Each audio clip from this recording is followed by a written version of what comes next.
내가 콜린이 내 손보다 휴대폰에 먼저 손을 뻗은 그 순간 무언가 잘못되었다는 것을 알았어야 했다. 오늘은 결혼 기념일이었다. 루프톱 저녁 식사. 그의 뒤로 반짝이는 서울의 야경. 아는 사람들이 테이블 곳곳에 흩어져 있었다. 그의 고객들, 증권사 동료들, 그리고 내가 더 잘 알게 되면 좋아하게 될 거라고 그가 계속 말하던 부부. 그런데도 그는 마치 10대처럼 누군가의 인정을 받기 위해 인스타그램을 확인하고 있었다. 나는 아무 말도 하지 않았다. 사람들 앞에서 그를 지적하는 것은 그를 더 심하게, 세상이 더 좋아할 거라고 생각하는 자신만의 모습에 더 기대게 만든다는 것을 뼈저리게 배웠기 때문이다. 하지만 그때 그의 휴대폰 화면이 켜졌고 나는 그녀의 이름을 보았다. 노사브리나, 사브리나 넉스. 몇 년 동안 듣지 못했지만 단 한 번도 잊지 못한 이름. 내가 마치 대타인 것처럼 느끼게 했던 옛 여자친구. 지난 10년 동안 거의 이야기하지 않았다고 그가 맹세했던 여자. 우리 결혼 생활의 배경에 그림자처럼 항상 머물렀던 여자. 알림 미리 보기에는 이모티콘 외에는 아무것도 보이지 않았다. 가볍고 바보 같고 의도적인. 그가 1시간 전에 올린 셀카에 대한 하트 이모티콘이었다. 바로 내가 찍어준 셀카. 나는 신경 쓰지 않는 척하려고 애썼다. 그냥 이모티콘일 뿐이야. 지아 테일리야. 너는 더 이상 그런 여자 아니잖아. 라고 스스로에게 말했다. 하지만 뱃속에서 무언가가 꽉 조여왔다.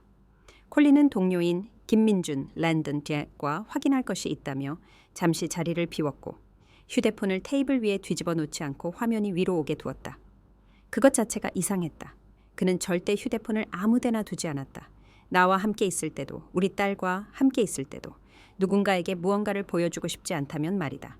그리고 우주는 마침내 때가 되었다고 결정한 것 같았다. 화면이 다시 켜졌다.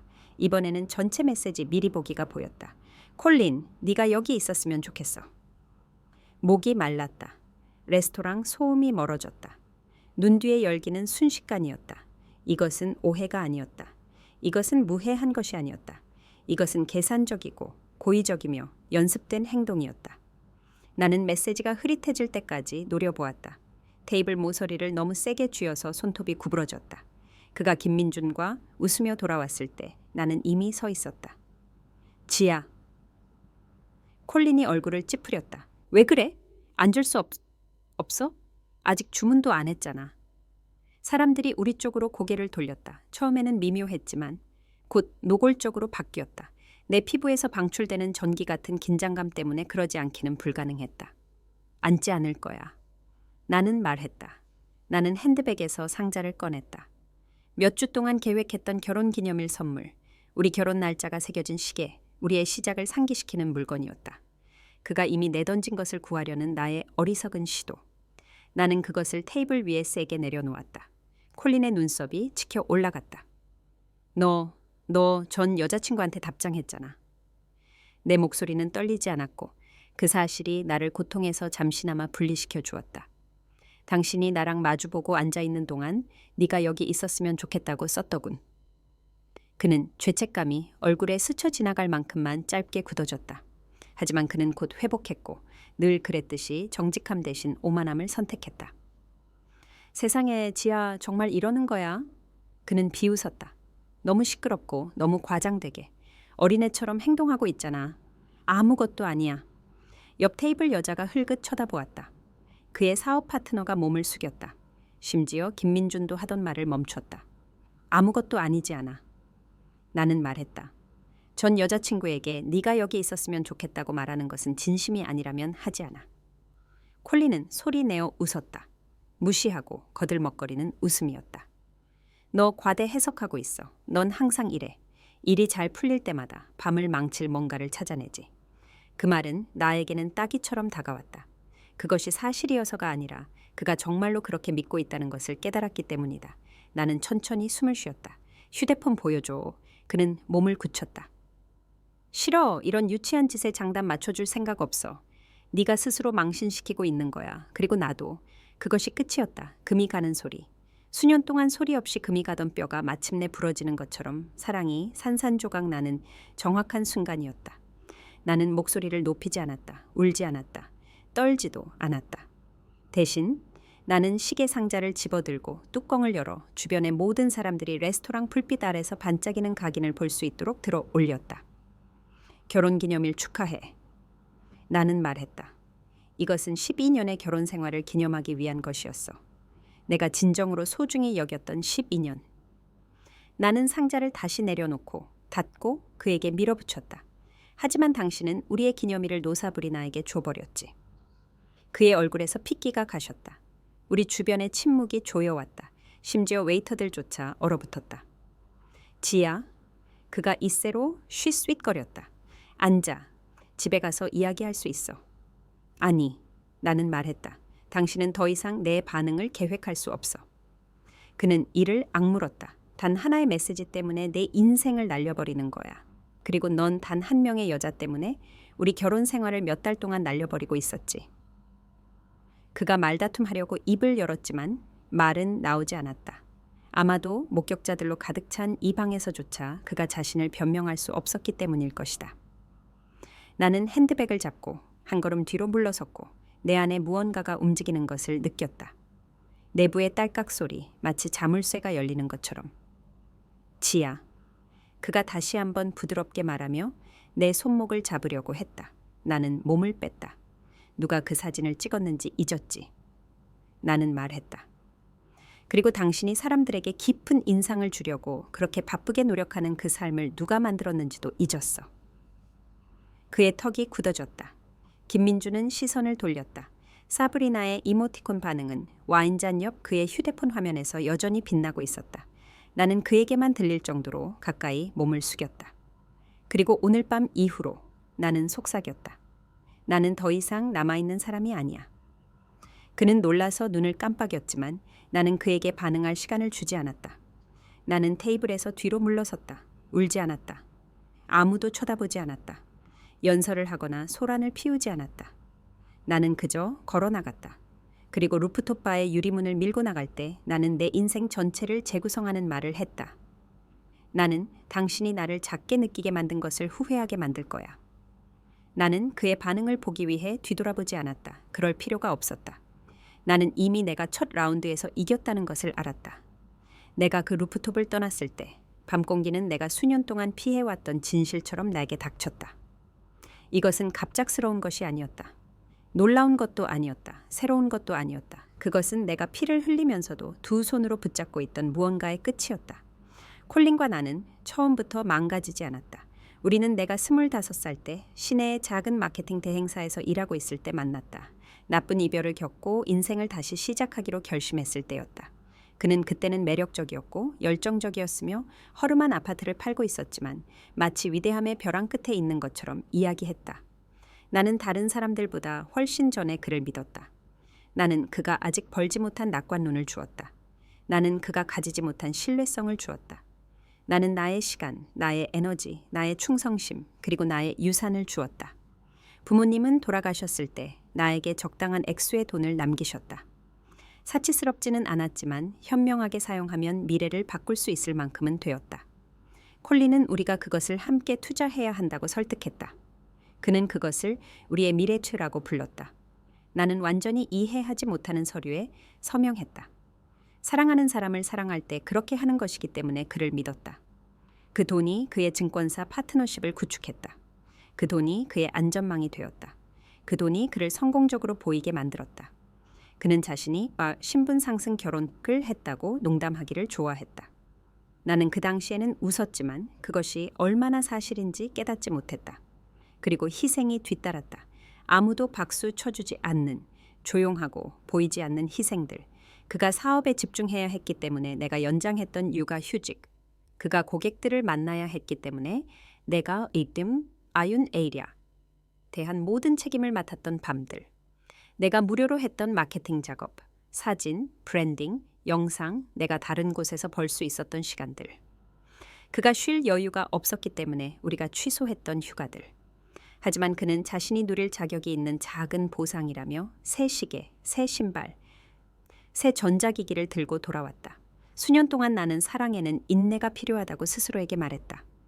수년 동안 나는 의심을 삼키고 성장을 위해 기도하며 계속해서 그에게 의심의 여지를 주었다. 그리고 경고 신호들, 세상에 그것들은 어디에나 있었다. 소파에서 휴대폰을 내게서 기울이는 방식, 갑작스러운 헬스장 집착, 지나치게 공들인 셀카, 한밤중에 실수로 노사부리 나의 게시물에 좋아요를 누르는 일. 메시지 스레드를 힐끗 보았지만 내가 너무 예민하게 생각한다고 스스로를 설득했던 순간, 그녀의 이름이 대화에 언급될 때마다 그가 방어적으로 나오는 방식. 모든 직감이 소리쳤지만 나는 내 결혼 생활이 취약하다는 것을 믿고 싶지 않았다. 내가 잘못 선택했다는 것을 믿고 싶지 않았다. 나의 세상이 부서졌던 것처럼 우리 딸의 세상을 부수고 싶지 않았다.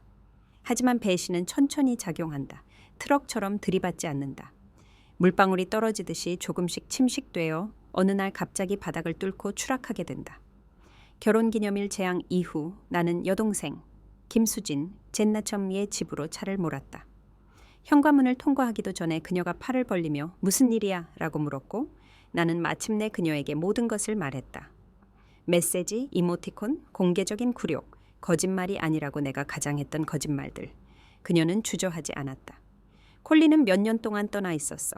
넌 이제 더 이상 아닌 척하는 것을 멈춘 것뿐이야.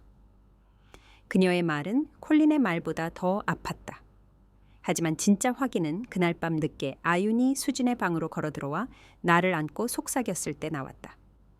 엄마도 아빠가 그 여자랑 한동안 이야기한 것 같아요. 몇 달 전에 아빠 아이패드에서 메시지를 봤어요.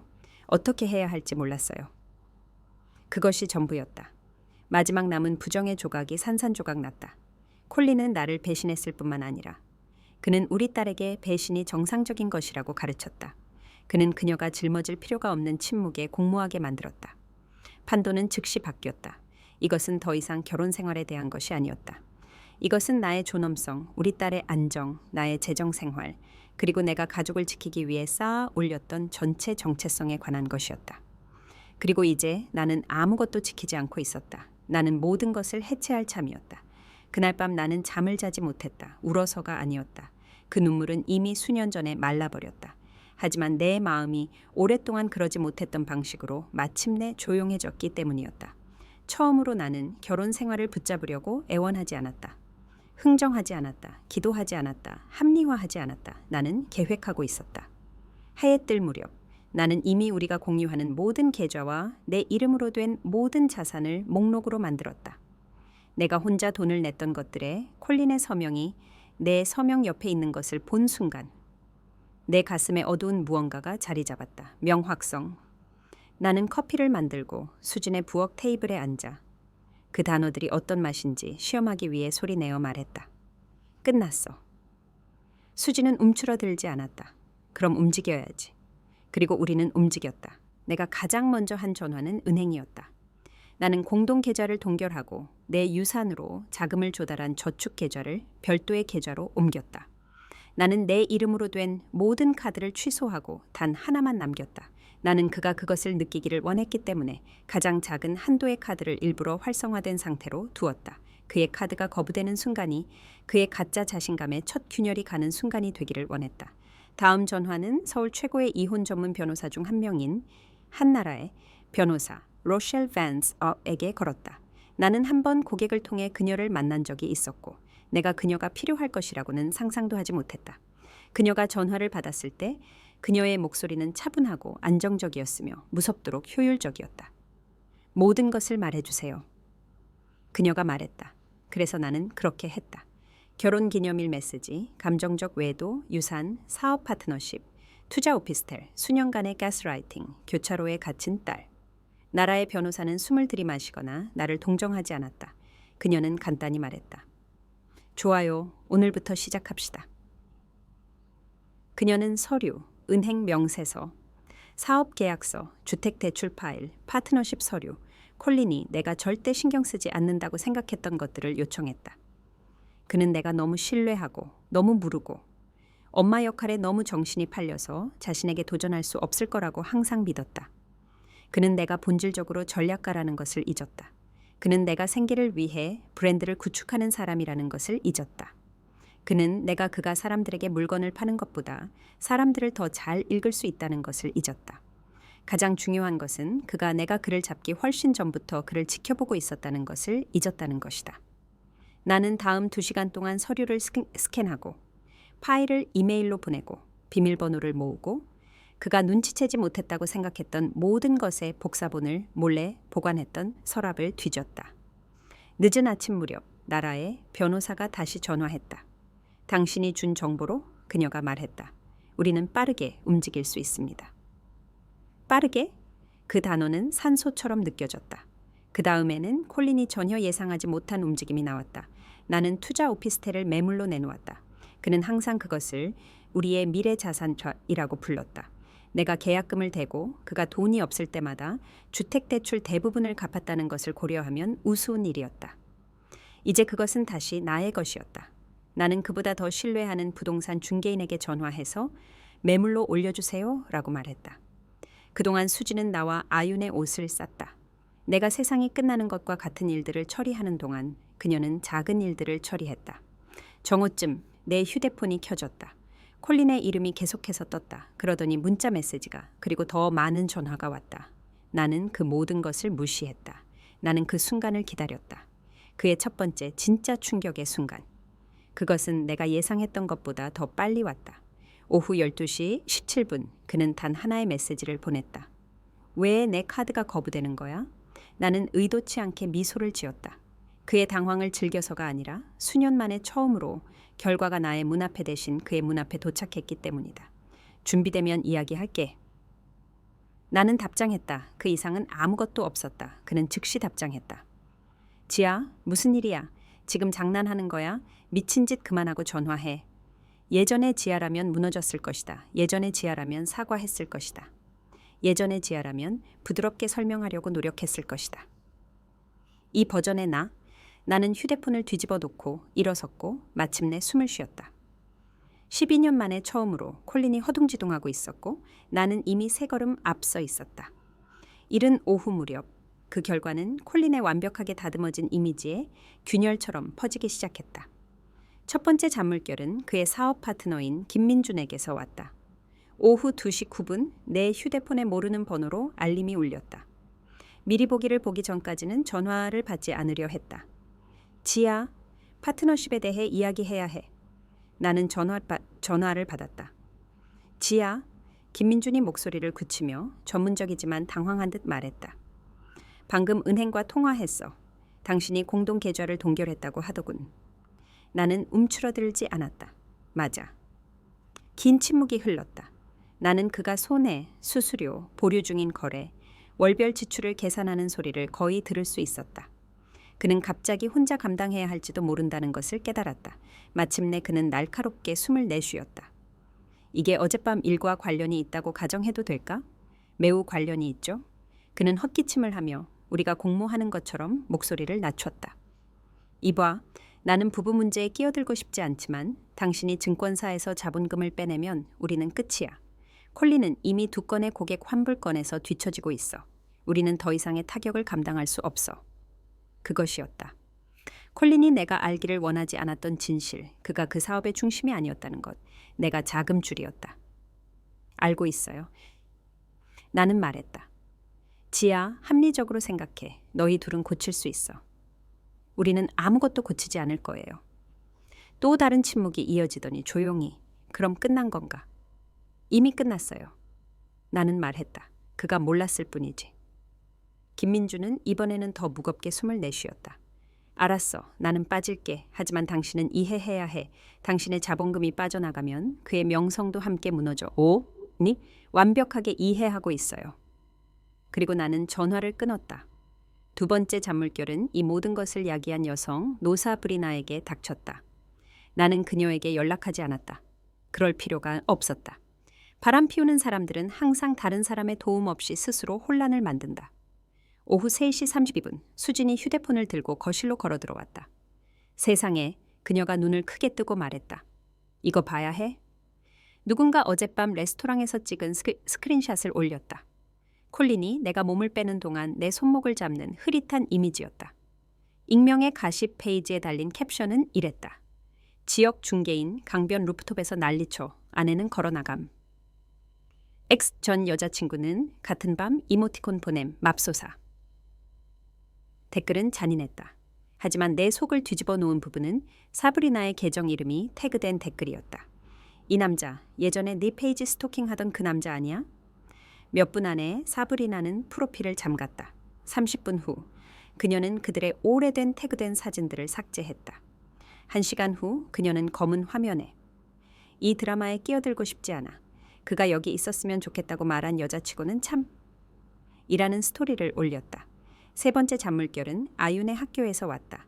나는 수진의 소파에 앉아 노트북을 열고 자금을 보호 계좌로 이체하는 공식 요청서에 서명하고 있을 때 학교 번호가 화면에 깜빡였다.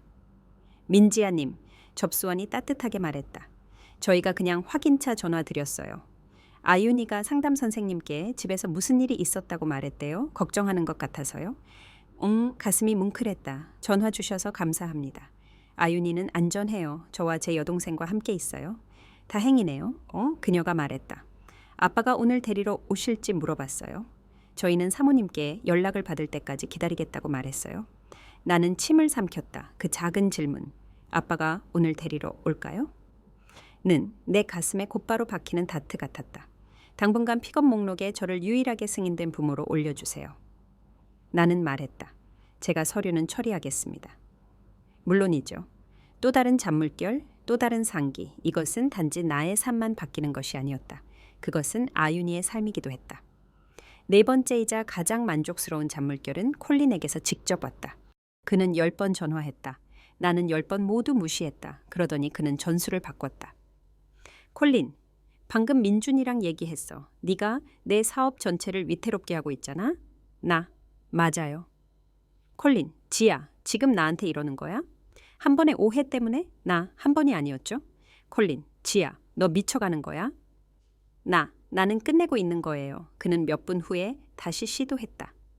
콜린, 아윤이 데리러 갈게. 우린 이야기해야 해. 아니요. 당신은 그럴 필요 없어요. 콜린, 걔는 내 딸이기도 해. 그럼 존중할 만한 사람처럼 행동했어야죠. 10분이 지나고 그는 선을 넘었다. 콜린, 네가 이모티콘 하나 때문에 내 인생을 망치게 두지 않을 거야. 나는 나도 모르게 크게 웃었다. 내 것이 아닌 날카로운 웃음이었다. 그래서 나는 답장했다. 아, 콜린. 이모티콘은 당신의 실수 중 가장 작은 것이었어. 그는 그 메시지의 변화를 느꼈음에 틀림없다. 그 후로는 전화가 오지 않았다. 오직 침묵만이. 관심이 더 이상 존경이 아닐 때까지는 항상 관심을 사랑했던 남자에게서 오는 차갑고 낯선 침묵이었다. 해질 여크까지 첫 번째 결과들은 도달해야 할 모든 곳에 도달했다. 그의 사업, 그의 정부, 그의 사교계, 그의 자존심, 그의 이미지, 이 모든 것이 흔들렸고 그는 아직도 다음에 무슨 일이 올지 전혀 몰랐다. 두 번째 공개적인 후폭풍은 계획된 것이 아니었다. 하지만 배신은 스스로 장면을 연출하는 방식이 있다.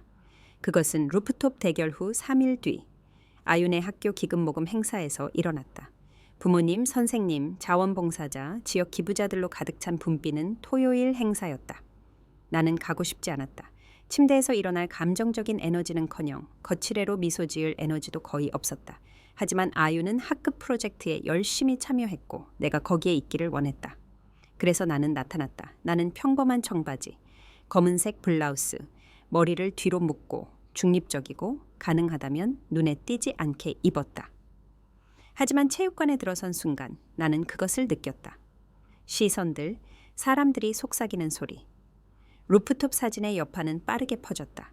나는 아윤의 미술 작품 전시 쪽으로 이동하며 눈치채지 못한 척했다. 밝은 색상, 엉성한 선, 구석에 있는 그녀의 작은 서명. 내가 그것을 감상하고 있을 때 내 이름을 들었다. 지야? 콜린의 목소리가 내 뒤에서 들렸다. 나는 천천히 돌아섰다. 그는 초췌해 보였다. 다크서클이 있고 면도를 하지 않았으며 풀리고 있다는 것을 내가 아는 턱에 긴장감이 있었다. 우리 이야기해야 해. 그가 말했다. 아니, 나는 대답했다. 그럴 필요 없어. 하지만 그는 어쨌든 더 가까이 다가왔고 통제권을 원할 때 사용하던 거들먹거리는 어조로 목소리를 낮췄다. 네가 계좌를 동결했다고? 그건 너무했어. 너답지 않게. 나는 천천히 숨을 내쉬었다. 가세요, 콜린. 그는 그러지 않았다. 진심이야. 당신은 레스토랑에서 나를 당황하게 했고 민준이 우리 파트너십의 의문을 품게 만들었고 아윤이를 내게서 떼어놓으려 하고 있어. 당신 행동의 결과에 대해 감히 나를 비난하지 마세요. 간식 테이블 근처를 서성거리던 몇몇 부모들이 멈춰 서서 분명히 듣고 있으면서도 쿠키 쟁반을 보는 척했다. 콜린은 눈치챘고 물러서는 대신 가능한 최악의 선택을 했다. 그는 연기하려고 했다. 당신은 항상 드라마틱했잖아. 그는 청중에게 쇼를 보여주듯이 큰 소리로 말했다. 머릿속으로 이를 왜곡하고 그것이 진실인 것처럼 행동하지. 몇몇 머리가 돌아섰다. 수년 동안 무시당해 온 여자의 분노가 아니라 더 이상 말을 끊기지 않는 여자의 분노로 가슴에 열이 솟는 것을 느꼈다. 당신은 우리 결혼 기념일에 당신의 전 여자친구에게 그녀가 당신과 함께 있었으면 좋겠다고 말했잖아. 나는 그만큼 큰 소리로 말했다. 방이 조용해졌다. 콜린은 눈을 깜빡였다. 지아, 제발 멈춰. 아니, 나는 말했다. 당신이 찍은 사진이 당신에게 그녀를 그리워하게 만들었다고 노사브리나에게 말했잖아. 내 뒤에서 누군가 숨을 들이마셨다. 무언 경매장 근처의 한 아버지는 맙소사라고 중얼거렸다. 콜린의 뺨이 붉어졌다. 당신은 이걸 부풀리고 있어. 그럼 왜 메시지를 삭제했어? 내가 말을 끊었다. 왜 숨겼어? 왜 거짓말했어? 왜 우리 딸이 상담 선생님에게 말할 만큼 불편하게 만들었어? 이번에는 콜린의 평정심이 무너졌다. 그의 목소리가 커졌다. 당신은 이걸 내가 나쁜 놈인 것처럼 왜곡할 수 없어. 사브리나가 나한테 먼저 메시지를 보냈다고. 그리고 당신은 몇 달 동안 계속해서 답장했지. 나는 말했다. 선생님들이 이제 보고 있었다. 3명의 선생님이 무대 근처에서 팔짱을 끼고 있었다. 한 무리의 어머니들은 경품 부스 근처에 서서 조용히 눈빛을 교환했다. 심지어 교장 선생님도 대화 도중에 얼어붙은 것 같았다. 콜린은 주위를 둘러보며 영웅담으로 이것을 포장할 여지가 없다는 것을 너무 늦게 깨달았다. 밖에 나가서 이야기할 수 있을까? 그가 애원하며 목소리가 갈라졌다. 제발 당신은 우리 둘 댁에 굴욕을 주고 있어. 나는 그 터무니없음에 거의 웃을 뻔했다. 내가 우리에게 굴욕을 주고 있다니. 아니 나는 말했다. 당신이 바람을 피웠을 때 나에게 굴욕을 줬어. 당신이 거짓말했을 때 나에게 굴욕을 줬어. 그리고 당신이 이모티콘 하나가 당신의 전체 가족을 위험에 빠뜨릴 가치가 있다고 생각했을 때 스스로에게 굴욕을 준 거야. 그의 눈이 커졌다. 말 때문이 아니라 내가 물러서지 않는다는 사실에 놀란 것이었다. 그리고 그때 갑자기 노사브리나가 나타났다. 그녀는 마치 자신이 장례식장에 걸어 들어오고 있다는 것을 모르는 것처럼 체육관으로 들어섰다.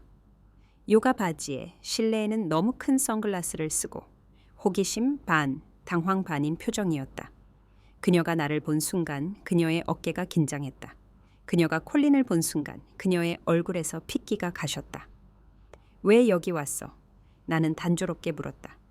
그 사람한테 이야기하러 왔어요. 그녀가 말했다. 그 사람이 보기와는 다르다고 했어요. 웅성거림이 방을 휩쓸었다. 콜린은 땅속으로 꺼지고 싶은 표정이었다. 사브리나, 여기서 이러지 마. 하지만 그녀는 계속했다. 당신이 우리 둘이 기본적으로 끝났다고 말했잖아요.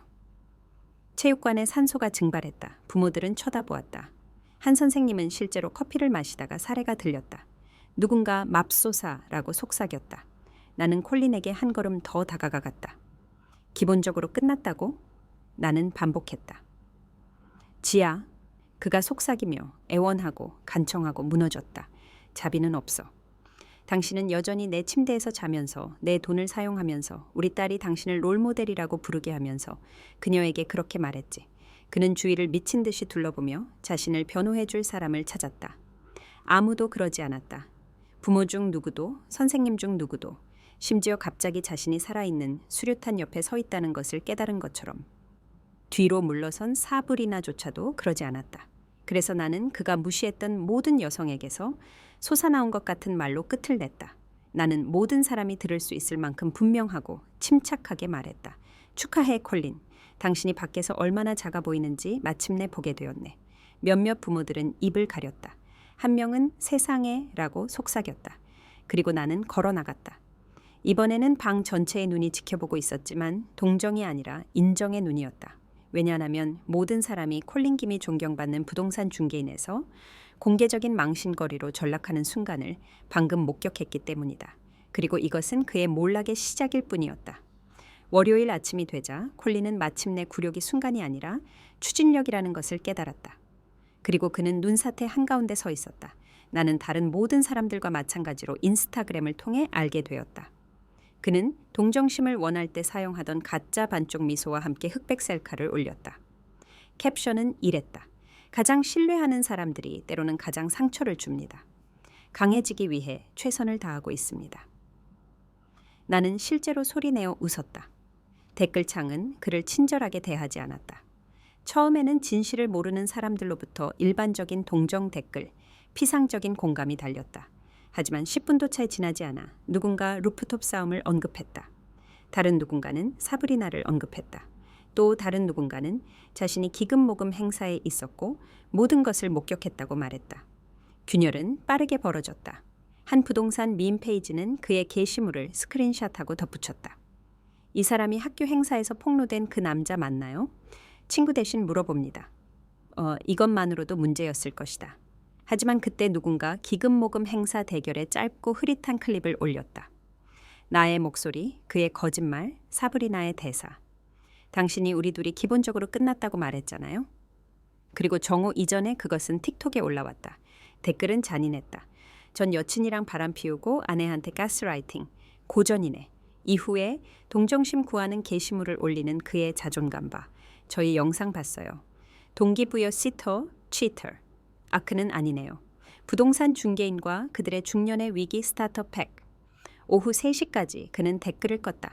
오후 4시까지 그는 게시물을 보관 처리했다.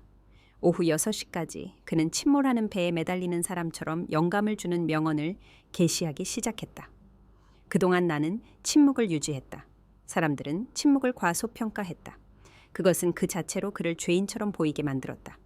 하지만 진짜 파괴는 스크린샷이 유출되면서 시작되었다. 나는 그것들을 공개하지 않았다.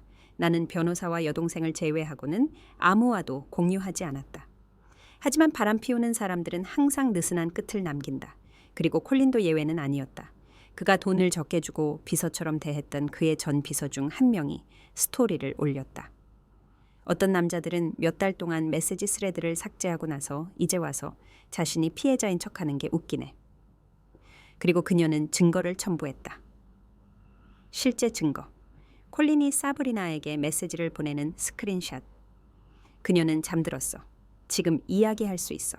너랑 있을 때가 얼마나 쉬웠는지 그리워.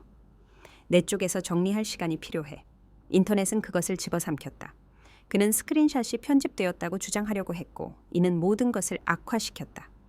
왜냐하면 10분 후 다른 누군가가 콜린이 다른 밤에 새벽 1시 22분, 2시 07분, 3시 43분에 사브리나의 비키니 사진에 좋아요를 누르는 오래된 인스타그램 좋아요. 기록에 화면 녹화를 올렸기 때문이다. 중독되고 한심하고 기록되었다. 그리고 그때 해시태그가 등장했다. 해범풍 콜린과 함께 종료. Closed with Colin. 처음에는 그의 슬로건인 콜린과 함께 성사 Sold with Colin을 비꼰 것에 불과했다. 하지만 사람들은 그것을 풍자적으로 사용하기 시작했다. 한 여성은 게시했다. 그가 나에게 오피스텔을 보여주려고 했지만 시간의 절반을 추파 던지는 데 썼다. 뻔뻔 콜링과 함께 종료. 다른 한 명은 그가 셀카 올리느라 바빠서 내 방문 약속을 잊었다. 뻔뻔 콜링과 함께 종료. 그리고 가장 최악의 것, 실제로 인기를 얻은 것은 그는 나에게 집을 팔았지만 자신의 아내에게는 정직함을 팔 수 없었다. 뻔 콜링과 함께 종료. 좋아요 2만 개, 댓글 3천 개, 수십 개의 스티치. 그가 조심스럽게 만들고 고통스럽게 유지했으며 집착적으로 다듬었던 그의 전체 온라인 정체성이 실시간으로 무너지고 있었다. 그것은 사회적 피해였다. 개인적인 피해는 훨씬 더 심했다. 나중에 알게 되었지만 사브리나는 그를 완전히 차단했다. 그녀는 그의 번호를 차단하고 채팅 스레드를 삭제했으며 이 모든 일이 전혀 일어나지 않은 것처럼 셀프케어 틱톡을 다시 올리기 시작했다. 하지만 그에게 진정으로 결정타를 날린 것은 그의 증권사에서 왔다. 오후 7시경 김민준이 나에게 문자를 보냈다. 회의가 잘 안 됐어. 내 남편이 브랜드를 폭파시켰어. 그리고 또 다른 메시지. 그가 아무에게도 말하지 않고 라이브를 켰어. 나는 곧바로 인스타그램으로 갔다. 내가 앱을 열었을 때 그는 이미 라이브를 끝냈지만 화면은 그것을 시청한 사람들의 댓글로 넘쳐났다. 그는 울었다. 그는 나를 비난했다. 그는 비난하는 사람들을 비난했다. 그는 자신이 그날 씁쓸한 사람들에게 공격당하고 있다고 말했다. 그는 내가 앙심을 품고 그의 재정을 망쳤다고 암시했다. 그는 사브리나가 자신을 오도했다고 주장했다. 그는 횡설수설했다. 그는 통제력을 잃었다. 누군가 클립을 올렸다. 그는 내가 알던 콜링와는 전혀 달랐다. 그는 더 작아 보였고 필사적이었으며 방어적이었고 낯선 사람들 앞에서 무너지고 있었다. 그리고 댓글은 무자비했다. 왜 바람 피우는 사람들은 항상 인스타그램 라이브로 달려갈까? 형, 오프라인에서 내 인생이나 고쳐. PR 하는 거야? 아니면 자폭하는 거야? 그는 한 번의 스트림에서 5단계의 슬픔을 모두 겪고 있어. 클립이 끝날 무렵 나는 기쁨도 만족감도 느끼지 않았다. 그저 확인만 했을 뿐이었다. 이 남자는 자신의 전체 정체성을 인식 위에 쌓아 올렸다. 그리고 이제 인식이 그를 산채로 집어삼키고 있었다. 그날 밤 나는 담요를 덮고 수진의 소파에 앉아 내가 예상치 못한 평온함으로 그의 전체 디지털 세계가 무너지는 것을 지켜보았다. PR 전쟁이 시작되었다. 그리고 콜린 김은 지고 있는 것이 아니었다. 그는 모든 사람 앞에서 자신을 파괴하고 있었다. 그리고 나는 아직 나의 첫 번째 공개적인 움직임조차 하지 않았다. 콜린의 비참한 라이브 스트림 다음 날 아침 나라의 변호사가 가장 먼저 내게 전화했다. 준비되셨나요? 그녀가 단호하고 침착한 목소리로 물었다. 나는 망설이지 않았다. 네. 좋아요. 오늘 우리는 스위치를 올립니다. 그리고 그녀는 진심이었다. 정오까지 그녀는 정식 이혼 소송, 긴급 재정 보호 명령, 그리고 임시 양육권 요청을 접수했다. 콜린은 아직 아무것도 몰랐다. 그는 그것이 그의 삶 아래서 폭발하는 폭탄처럼 깨닫게 될 것이다. 나라의 변호사는 마치 아침 식사 전에 그와 같은 남자들을 망쳐본 사람처럼 우아하게 모든 것을 처리했다. 이제 그녀가 말했다. 사업으로 넘어갑시다. 나는 사업 부분이 그렇게 빨리 전개될 것이라고 예상하지 못했지만 배신은 파괴를 가속화하는 방식이 있다. 한낮이 지났을 때 김민준이 다시 전화했다. 이번에는 당황을 숨기려 하지 않았다. 지야, 그가 고객들을 잃고 있어. 기금모금 행사 비디오가 사방에 있어. 그 해시태그는 사라지지 않아. 주택 소유주 3명이 오늘 아침에 리스팅을 취소했어. 그들은 당신의 개인적인 드라마와 엮이고 싶지 않다고 말했어. 그는 마지막 단어들을 신맛이 나는 것처럼 내뱉었다. 나의 개인적인 드라마? 나는 반복했다. 그는 한숨을 쉬었다. 무슨 말인지 알잖아. 그의 평판이 지금 독이 됐어. 잘 됐네요. 나는 나의 만족감을 숨기지 않았다. 저는 제 자본금을 회수할 거예요. 나는 침착하게 말했다. 제가 알려드린 대로요. 알아. 하지만 서류 작업을 준비할 시간이 필요해. 이것은 그를 파산시킬 거야. 그건 제 문제가 아니죠. 나는 말하고 전화를 끊었다. 몇 분 후 나는 그의 증권사로부터 3통의 이메일을 받았다. 나의 자본금 회수 확인, 무언 투자 계약의 공식 해산, 그리고 콜린의 직위가 검토 중이라는 통지. 해석, 그는 이미 달아버린 실에 매달려 있었다. 저녁 무렵 그 파급 효과는 그의 가족에게까지 미쳤다. 나는 그들과 상호작용할 계획이 없었다. 적어도 아직은 아니었다. 나는 그들의 승인, 그들의 동정 또는 그들의 편이 필요하지 않았다. 하지만 그의 어머니인 박 여사, 일레인가 어쨌든 전화했다. 그녀의 이름이 휴대폰에 깜빡이는 것을 보았을 때 나는 실망할 준비를 했다. 대신 그녀는 수화기의 한숨을 쉬었고 피로가 모든 단어에서 뚝뚝 떨어졌다. 당신에게 무슨 말을 해야 할지 모르겠어요, 지아. 그녀가 속삭였다. 단지 미안하다는 말 밖에는. 나는 눈을 깜빡였다. 어머님께서 바람 피우신 건 아니잖아요. 아니, 하지만 나는 바람 피운 사람을 키웠지. 그 말은 나를 침묵하게 만들었다. 내가 동영상을 봤어. 그녀는 계속했다. 그가 레스토랑에서 당신의 손목을 잡는 것을 봤어. 학교에서 그 여자도 봤고 그의 온라인에서 무너지는 모습도 봤고 그는 내가 생각했던 사람이 아니야. 나는 그 말을 어떻게 받아들여야 할지 몰랐다. 인정을 받아야 할지 아니면 그녀에게 슬퍼해야 할지. 박 여사는 항상 정중했지만 거리가 멀었고 아마도 그녀 자신의 실패한 결혼 생활의 부수적인 피해였을 것이다. 그가 당신이 계좌를 동결했다고 말하더군. 그녀가 덧붙였다. 네, 제가 했어요. 잘했어. 그녀는 말했다.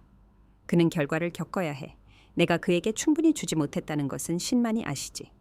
나는 그 말이 합법적으로나 감정적으로나 더 큰 의미가 있다는 것을 확신하지 못했다. 그리고 나라의 변호사는 나중에 그것을 확인했다. 이것은 도움이 됩니다. 그녀가 말했다. 많이요. 하지만 가장 큰 타격은 내가 예상하지 못한 사람. 콜린의 형인 콜린의 형 오웬에게서 왔다. 그는 콜린의 물건이 담긴 상자를 들고 수진의 집에 나타났다. 내가 문을 열었을 때 그는 말없이 그것을 내게 건넸다. 나는 얼굴을 찌푸렸다. 이게 뭐예요? 그가 나에게 물건 좀 가져오라고 했어. 콜린의 형이 말했다. 골프채, 공구, 오래된 파일, 네가 그 사람과 마주할 필요 없도록 내가 모든 걸 가져다 주는 게 좋겠다고 생각했어. 그의 눈은 피곤했지만 진심이었다. 미안해. 그가 모든 것에 대해 말했다. 그는 전에도 무너진 적은 있지만 이렇게까지는 아니었어. 이렇게 공개적으로는 아니었지. 그리고 그는 내 가족 이름을 끌어들였어. 콜린의 형은 고개를 끄덕였다. 엄마는 그와 끝났어. 아빠는 그의 전화를 받지도 않아. 그리고 나는 그에게 나랑 같이 지낼 수 없다고 말했어. 그는 자신이 만든 엉망진창을 스스로 처리해야 해. 그때 나는 중요한 것을 깨달았다. 콜린은 단지 아내를 잃고 있는 것이 아니었다. 그는 그를 지탱하던 버팀목을 잃고 있었다. 그가 쌓아 올린 모든 것은 그가 당연하게 여겼던 사람들에 의해 지탱되고 있었다. 그리고 이제 그들은 하나씩 떠나가고 있었다. 최종적인 재정적 타격은 나라의 변호사가 나에게 업데이트된 자산 분석을 이메일로 보냈을 때 왔다. 투자 오피스텔은 나의 것, 나의 유산으로 지불되었고 내 이름으로 보호되었다. 사업 자본금은 완전한 법적 근거로 회수되었다. 공동저축은 이체되었다. 공동계좌는 동결되었다. 공유 신용은 종료되었다. 집은 협상 중이었다. 하지만 나에게는 협상력이 있었다. 주 양육자 지위, 깨끗한 재정 기록, 그리고 그의 비행에 대한 증거. 나라의 변호사는 그것을 한 문장으로 요약했다. 그는 빚, 손상된 평판, 그리고 유동성 없는 상태로 남겨졌습니다. 완벽한 결과의 폭풍이었다. 하지만 모든 것을 진정으로 변화시킨 순간, 돌이킬 수 없는 단절을 표시한 순간은 콜린이 마침내 자신이 얼마나 궁지에 몰렸는지 깨달았을 때였다. 그는 하루의 침묵 끝에 단 하나의 메시지를 보냈다. 나 어디로 가야 해? 나는 그것을 2번 읽었다. 동정심도 후회도 분노도 없이. 단지 명확함만이 있었다. 12년 동안 만들어진 평화롭고 흔들리지 않는 거리감. 나는 오직 네 단어만 입력했다. 여기만 아니면 돼, 콜린. 그리고 나는 진심이었다. 그는 답장하지 않았다. 그리고 처음으로 그의 침묵은 무서운 것이 아니라 무력하게 느껴졌다. 그는 더 이상 위협이 아니었다. 그는 파트너가 아니었다. 그는 내 삶의 중심이 아니었다. 그는 자신의 세계가 무너지는 것을 지켜보는 남자였다. 그리고 나는 그가 감히 열지 못할 거라고 생각했던 성냥갑을 들고 있는 사람이었다. 나는 마지막 대결을 계획하지 않았다. 솔직히 나는 이혼 소송, 재정적 붕괴, 사회적 굴욕, 그리고 그가 불태워버린 세상이 그를 멀리하게 하기에 충분할 것이라고 생각했다. 하지만 콜린 같은 남자들은 조용히 가지 않는다. 그들은 자신이 파괴한 바로 그 사람에게 기어 돌아올 만큼 필사적이고 궁지에 몰리고 공허해질 때까지 기다린다. 늦은 목요일에 일어났다. 나는 혼자 집에 있었다. 아유는 수진의 집에서 숙제를 마치고 저녁을 먹고 있었다. 나는 나라의 변호사의 서류 중 하나를 검토하는 것을 막 마쳤을 때 노크 소리를 들었다. 그것은 소심하지 않았다. 화나지도 않았다. 더 나쁜 무언가였다. 익숙한. 나는 숨을 멈추고 현관으로 걸어가 문을 열었다. 콜린이 거기에 서 있었다. 면도하지 않은 채 눈이 충혈되었고 옷은 구겨져 있었으며 어깨는 구부정했다. 마치 세상이 마침내 그를 짓누른 것처럼 보였다. 그는 모든 자동차 창문에서 자신의 모습을 확인하곤 했던 남자와는 전혀 달랐다. 우리 이야기할 수 있을까? 그가 물었다. 요구하지도 고집하지도 않고 물었다. 나는 밖으로 나가 문을 닫았다. 이야기할 수 있어. 나는 말했다. 하지만 안으로 들어올 수는 없어. 그는 천천히 고개를 끄덕이며 남아있는 자존심을 삼켰다. 그게 맞겠지. 우리는 현관 불빛 아래에 서 있었다. 한때 모든 것을 공유했지만 이제는 공기와 결과 외에는 아무것도 공유하지 않는 두 사람처럼 그는 불안하게 숨을 내쉬었다. 나 일자리를 잃었어. 알아? 나는 말했다. 민준이 어제 전화했어. 그들이 공식적으로 나를 해고했고 내 계좌는 비어 있어. 네. 그리고 우리 엄마는 나랑 말을 안 해도 돼. 엄마가 나한테 전화하셨어. 당신을 더 이상 덮어주지 않겠대. 그의 눈은 고통스러운 무언가로 깜빡였다. 아마도 그를 진정으로 무너뜨린 첫 번째, 진짜 결과였을 것이다. 그리고 형은 나한테 자기 집에 머물지 말라고 했어. 그가 중얼거렸다. 그는 옳은 선택을 했어요.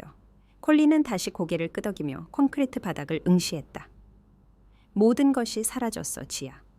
나는 그를 정정하지 않았다. 나는 그가 그 진실의 무게를 느끼게 두었다. 왜냐하면 그것은 사라진 것이 아니었기 때문이다.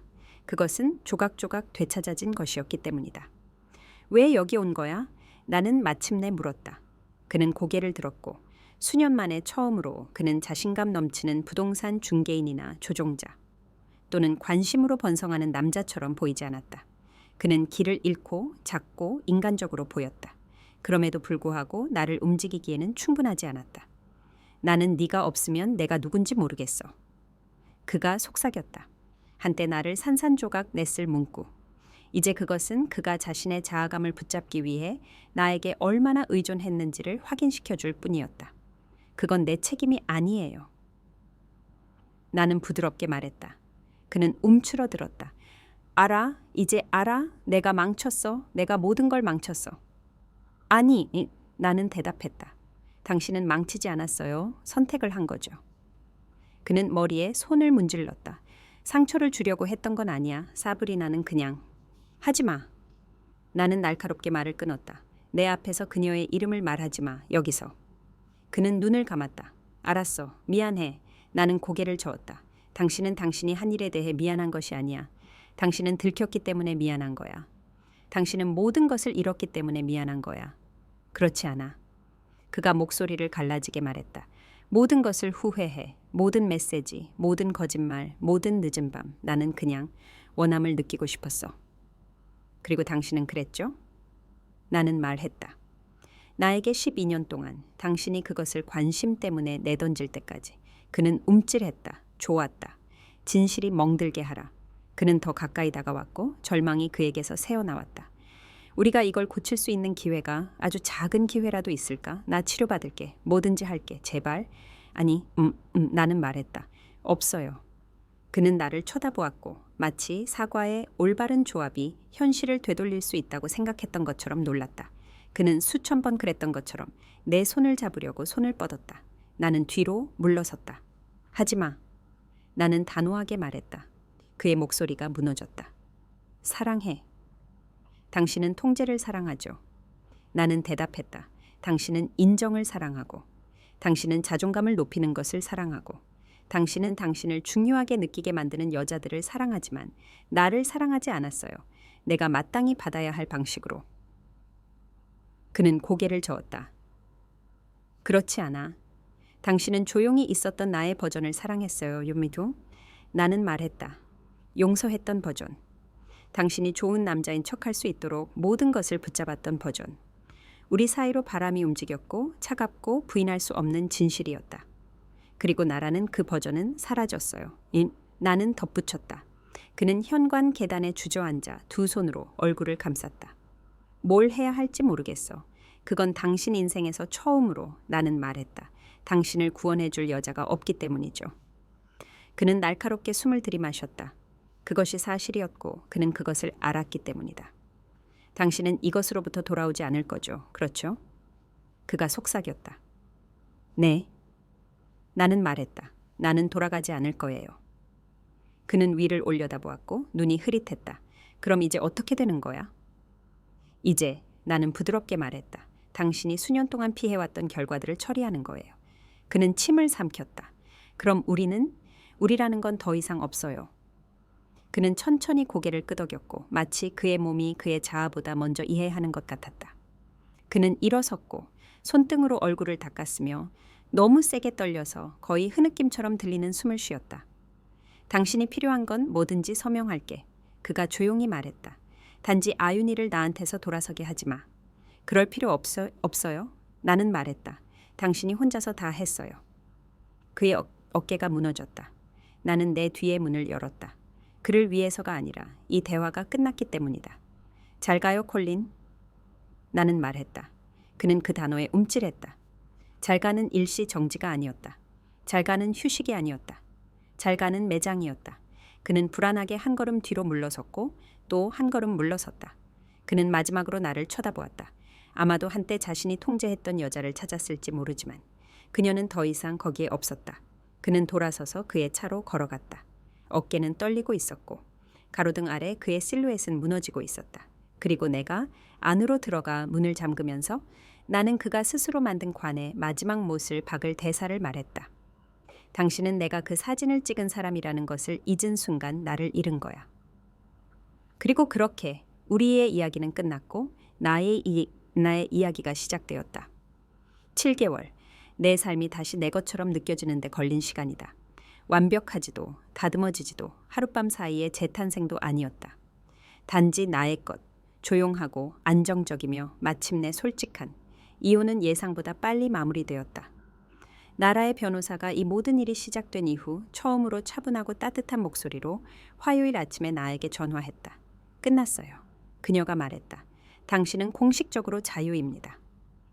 그리고 나는 수년 동안 당기던 마지막 매듭이 풀리는 것처럼 내 안에 무언가가 느슨해지는 것을 느꼈다. 아윤과 나는 시내를 가로지르는 더 작은 집으로 이사했다.